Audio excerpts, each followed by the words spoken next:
James Hudson Taylor was born on 21 May 1832 in the quiet town of Barnsley, Yorkshire. His parents were devout Methodists, and from his earliest days he heard stories of a distant land, China, where millions had never heard the name of Jesus. Those stories planted a seed that would shape the rest of his life. At around 15, while reading a simple gospel tract, Hudson experienced a profound conversion, an answer, he later learned, to the persistent prayers of his mother and sister. From that moment, his calling was clear. Hudson prepared with relentless focus. He trained in medicine, studied Chinese from a worn copy of Luke's Gospel, and embraced a life of discipline and sacrifice. On 19 September 1853, he boarded the Dumfries and set sail for China. After a perilous voyage, he arrived in Shanghai on 1 March 1854.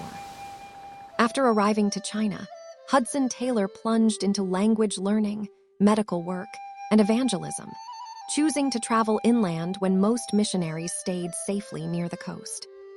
What troubled him most was the cultural distance between Western missionaries and the Chinese people. So Taylor made a radical decision. He cut his hair into a queue, dressed in Chinese robes, and adopted local customs. Many Westerners were shocked. The Chinese, however, opened their doors. In 1858, he married Maria Dyer, a young woman raised in China and seasoned in mission life. Together, they endured poverty, illness, and opposition, yet their work continued to spread. In 1860, owing to Hudson's illness, the couple decided to go to England for recuperation. Back in England in 1865, Taylor was burdened by the spiritual needs of China's vast interior. He poured out his heart in a small book, China's Spiritual Need and Claims. And on 25 June, while walking alone on Brighton Beach, he surrendered his fears and committed himself to a new kind of mission, one that would depend entirely on God's provision. That moment became the birth of the China Inland Mission. A year later, Taylor led the Lammermuir Party, his family and 16 others back to China.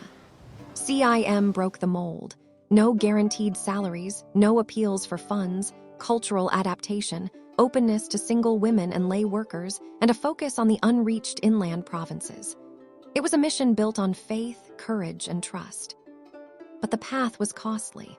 In 1869, through a letter from fellow missionary John McCarthy, Taylor experienced what he called the exchanged life, a deep spiritual breakthrough rooted in Galatians 2:20.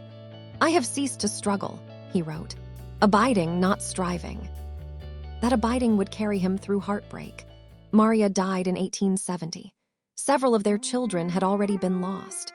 A spinal injury in 1874 left him partially paralyzed for a time. Yet he pressed on, strengthened by a faith that suffering could not extinguish.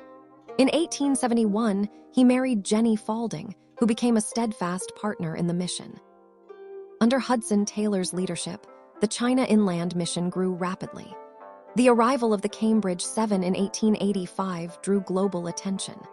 By 1905, CIM had more than 800 missionaries, nearly 300 stations across every province, hundreds of Chinese co-workers, and tens of thousands of converts. The Boxer Rebellion of 1900 brought devastating loss. 58 adult missionaries and 21 children from CIM were killed. Taylor refused government compensation, insisting the mission existed to give, not to receive. In his final years, he made one last journey to the land he loved. On 3 June 1905, in Changsha, Hunan, Hudson Taylor passed away at age 73. He was buried beside Maria in Zhenjiang. The China Inland Mission would later become OMF International, continuing his work across East Asia. Hudson Taylor pioneered what became known as faith missions, trusting God alone for provision. He championed cultural identification, indigenous leadership, and holistic ministry long before these ideas were widely accepted. His life was marked by sacrifice, but he never called it loss. For Taylor, it was joy in serving Christ, joy in reaching the unreached, joy in trusting a faithful God. In an age of comfort and empire, Hudson Taylor dared to live for the impossible. His story is more than history. It is an invitation to abide, to trust, and to carry forward a mission that still transforms lives today.